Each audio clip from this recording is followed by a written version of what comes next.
Hi, my name is Tara Kachataroff, and I'm the host of Michigan Entrepreneur, where we feature businesses from startup to stellar. Today, I have as my special guest Nawal Al Sayed, Mhm. owner and creative director of Studious Monday. Welcome to the program. Thank you. Thank you for having me.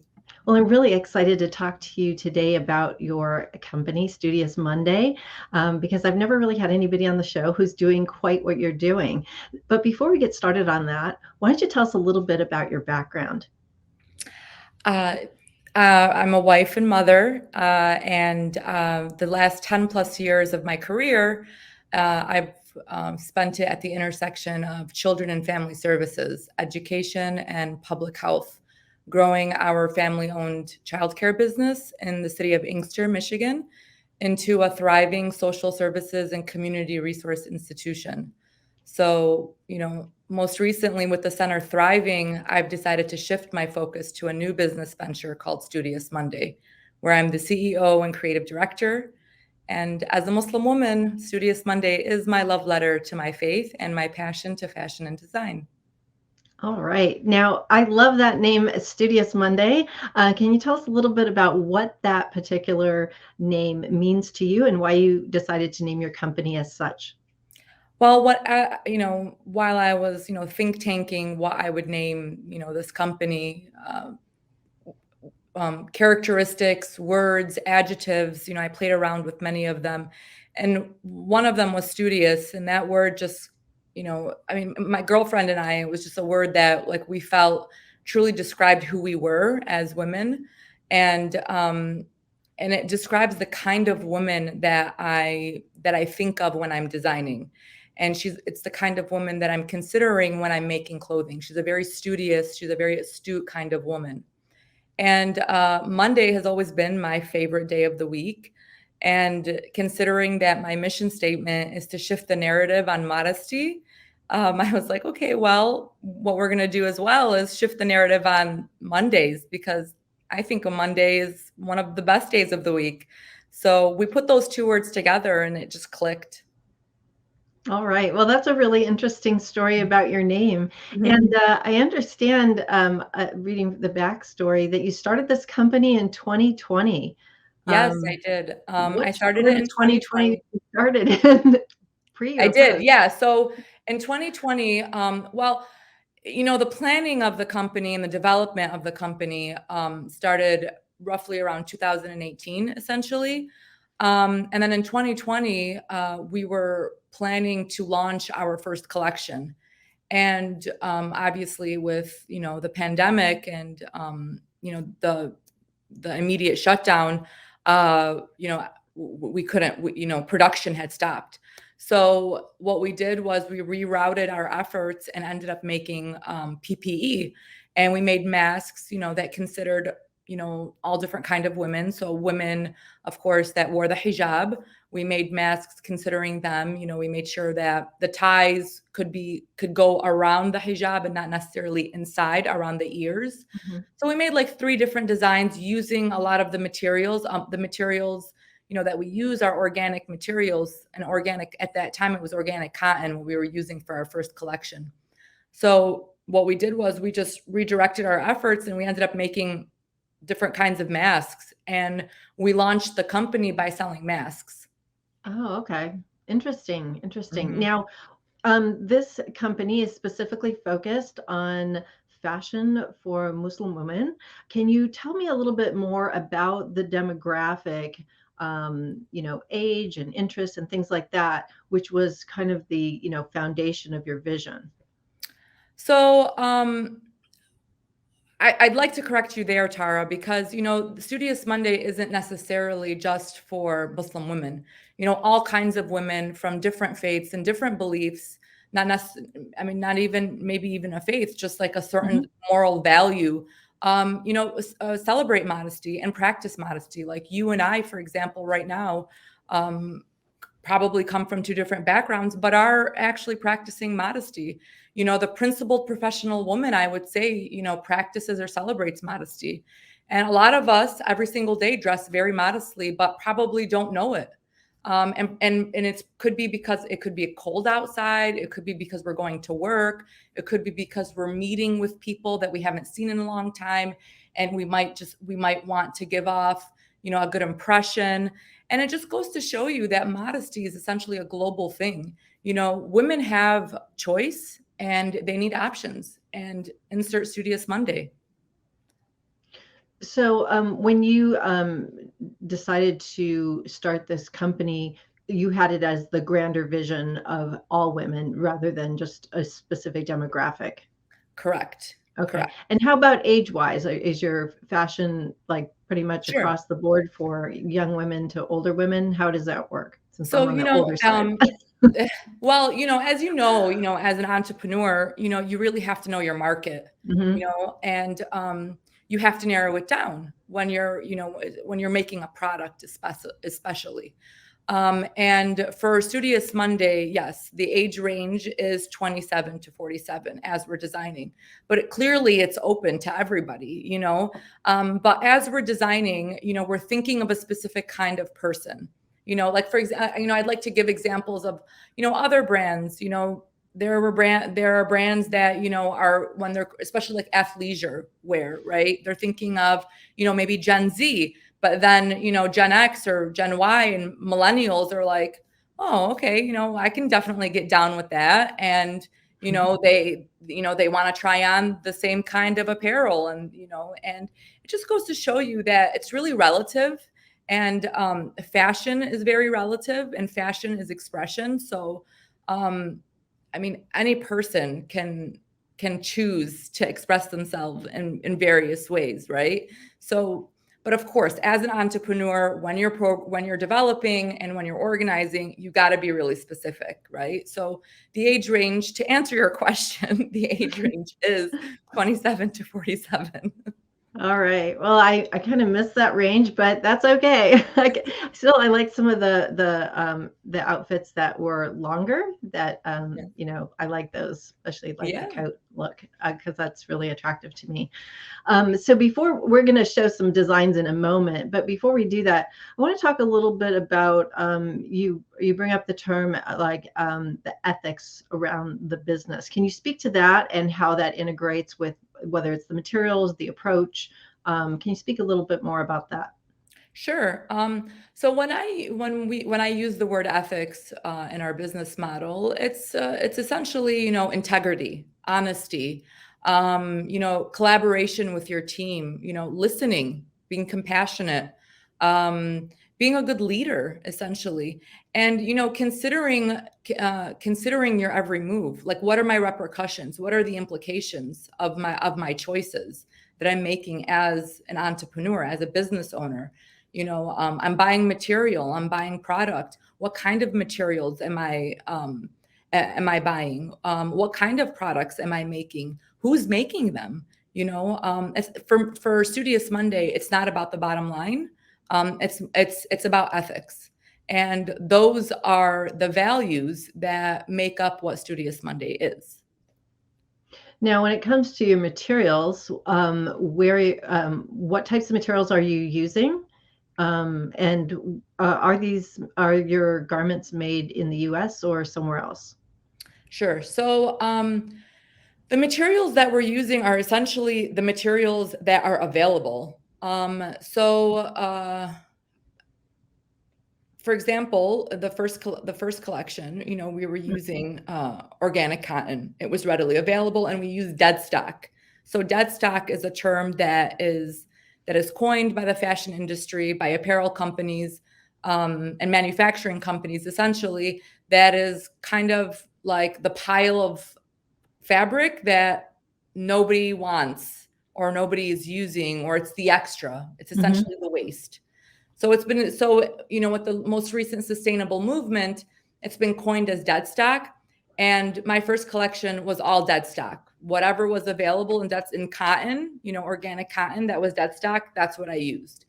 And there are a lot of options. I think people feel that, going to like dead stock or considering material that's already available limits their choices, but the industry is huge, And there's so much material out there, that I personally have chosen to use material that's already readily available. So with this collection, for example, we made this collection, the most recent collection that we dropped, we made it in Pakistan.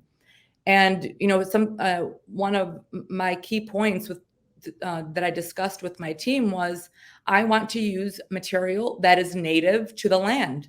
It's fabric Mhm. that's already being made and it's native to the land. It's readily available. We're using the crop of the land. And that's essentially what it means to be ethical. That's essentially what it means to be sustainable, right? You're Mhm. asking these questions. Ethics means asking questions, being conscious. And so the material, for example, for this, we used from Pakistan, but we upcycle, which means that whatever material or whatever products that we made overseas, we bring it here. And if it doesn't sell or it's been on the shelf for, let's say 4 to 6 months, we're moving on to the next season. It goes to my manufacturing partner in Lansing, and they upcycle, meaning they revamp the piece and make something new out of it, and then Mhm. we sell it the next season. Oh, cool. I love that. I love Mhm. that, whole system there. Now, before you did you just learn all of this about the fashion industry in the last couple of years, or did you have some insight into it before you took off with Studious Monday? I had 0 knowledge, 0 Wow. going into Okay. this, 0.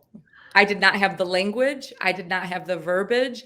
It took me, I mean, I would say this is my first this year is going to be the year that I feel super confident in who I am as an entrepreneur in this industry, as well as a designer in this industry. It took I mean, I started planning and developing, I would say, in 2018. Took about 5 years to get this language down, to get this knowledge down. And I still feel like there's still so much I need to learn. And honestly, I wouldn't be a successful entrepreneur if I didn't believe that it's an ongoing learning curve. Right, right, and I don't think people realize, like, people don't magically just show up with things and, "Here's my company." Yeah. It takes time.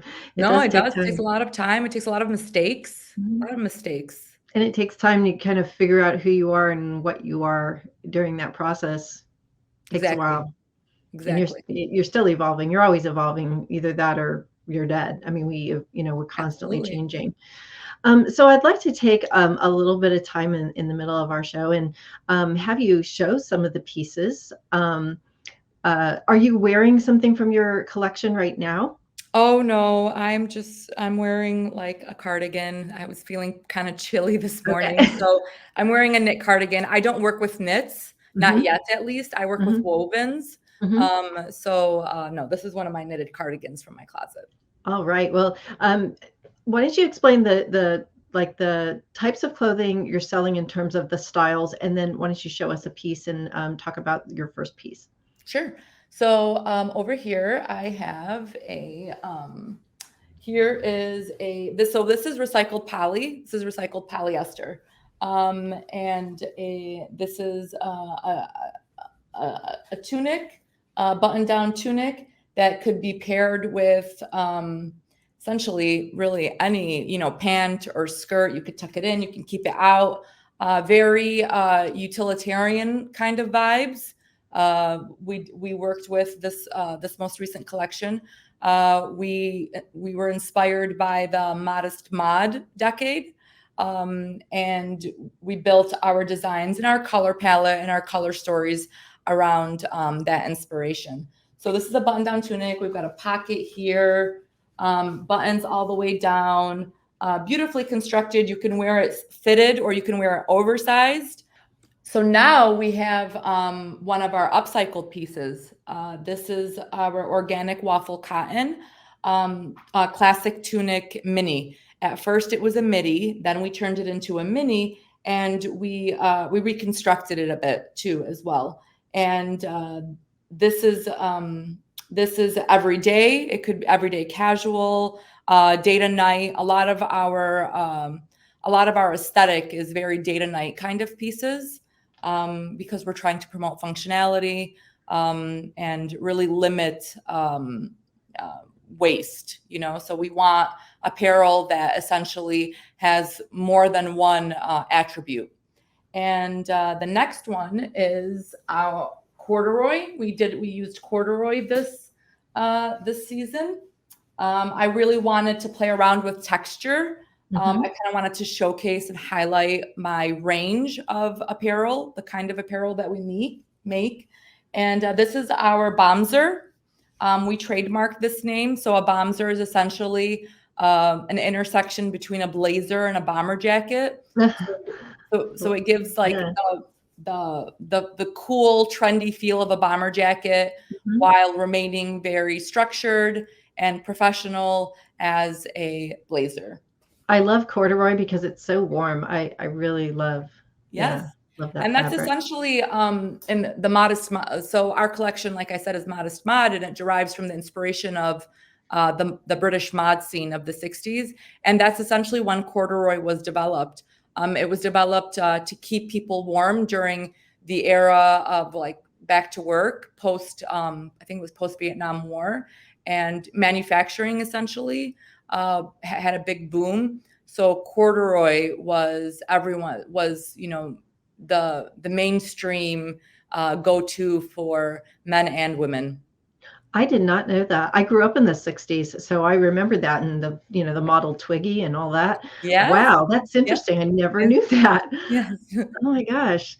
And I noticed that one of your outfits even had like a belt with like a purse on it, which was really cool. I like that for functionality. So that second piece that I showed you, the organic waffle cotton. So that's essentially the piece that we sent back. And what we did was with the waist bag is we detached it. So you could wear it around your waist, you could wear it around your shoulders. So it just provides more versatility to the piece. I like that because I like things where I can, put something that I need right away, like a phone or something, without carrying all this other stuff. For sure. Yeah, really, that's really cool. Thanks so much for showing us some samples of what you're doing. So you have corduroy, you've got some polyester, you've got cotton fabrics, and what are there any other kinds of fabrics that you're working with? So for the spring collection, yes, we're working with cottons. We're also various cottons, various weights of cottons. Pakistan is essentially known for its cotton industry. So we're playing around with various weights of cotton for the spring collection, which I think is going to be a hit. I think a lot of people are going to enjoy it. And you also have some slacks, if I'm not mistaken, correct? Yes, I do. I have right here, I have the trouser. This is a high-waisted tapered trouser. And then we also have a bell bottom. Oh, this is the skirt. Oh, bell bottoms. Wow. Yeah, we also have bell bottoms. Bell bottoms are back. That's amazing. If you live long enough, you'll see all the trends again. Oh, I mean, yeah, that's amazing. That's actually what fashion is. Fashion is history. Now, how do you come up with, how do you decide what you're going to have for that next season? I mean, I know like things are planned in the fashion industry like many quarters in advance. How are you deciding what you're going to do, and how are you designing this? Are you doing the designs? Do you have a designer? How does that working? So there's a lot of research that goes into planning the next season. There are part of the industry, there are the leaders that, set the trends essentially. And the trends are set by studying the market and studying the psychology of essentially society, and just lots of research, a lot of arts. So a lot of the art schools, a lot of the creative fashion design schools are, I would say they're the ones kind of setting the trends, and they're the ones letting us know what's really happening so that we are capable of making the apparel that will sell. And all I can say is lots of research, lots of concept, and a lot of creativity. You got to be able to speak to your customer. You got to be able to speak to your community. And that takes really well planning, really well concept development, and it requires a team. So I am a designer, but I also have an associate designer. I also have a production and business manager, and I also have, a circle of women that are so supportive. And I have my husband and I have my family that I bounce ideas off of. Mhm. And it's, I mean, that's essentially how I get things done. I'm constantly talking, constantly asking, trying to figure out what's the next best thing, and reading and researching. How many design I mean, do you have a certain number of designs that you wanna bring to the fore each quarter? Or how do you decide how much you're gonna, like, debut? I mean, in terms of different styles of clothing. So I like to like I'm still a small, I would say, fashion house. So I like to keep my collections like from 6 to 9 Mhm, designs, um, and typically big design houses like go to like I think make like 25 pieces. Um, and I also practice, like I said, sustainability, and I like to mhm. limit waste. So for me, I think 6 to 9 is good for now. Possibly, maybe go up to maybe 12 to 15.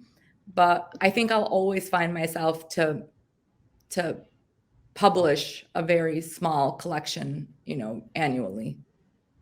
And are you doing it so are these that's for the year rather than you're not changing by the quarter or by the season necessarily? No, not necessarily. Not necessarily. I like to create seasonless pieces.